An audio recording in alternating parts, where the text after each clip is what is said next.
দিবাংকৰ কি কৰি আছা? এয়া IPL চাই আছিলো। IPL চাই আছা? কোন জিকিব যেন লাগিছে এইবাৰ? এবাৰ আকৌ RCB জিকিব যেন লাগিছে মোৰ। টিমটো এবাৰ ভাল নিচিনা দেখিছোঁ। মোৰ মতেতো CSK জিকিব নেকি, কাৰণ সিহঁতৰ আকৌ নতুন টিম আহিছে নহয়। হয় নেকি? কিন্তু মোৰতো লাগিছে RCB জিকিব চাগে। নাই, মোৰ মতেতো CSK যেনহে লাগিছে। ঠিক তেনেকৈ IPLৰ ফাইনেলৰ দৰে তোমালোকৰ জীৱনতোতো এইবাৰ ডাঙৰ ফাইনেল এখন IPL মেটছৰ হ'বলৈ গৈ আছে। গতিকে আশা কৰোঁ আৰু তোমালোকে তাৰ সেই IPL মেটছখন তোমালোকে জিকিবৰ কাৰণে তোমালোকে কি কৰিব লাগিব?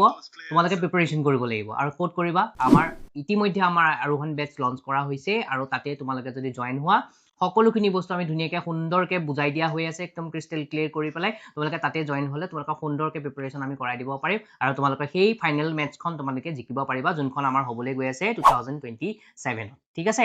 গতিকে এইখিনি ক'বলগীয়া আছিলে তোমালোকক মোৰ। গতিকে আশা কৰোঁ ফাইনেল মেটছখন যাতে সকলোৱে সুন্দৰভাৱে উপভোগ কৰিব পাৰে আৰু আমি সকলোৱে যাতে মিঠাই খাব পাওঁ ভালকৈ। ঠিক আছে? Thank U.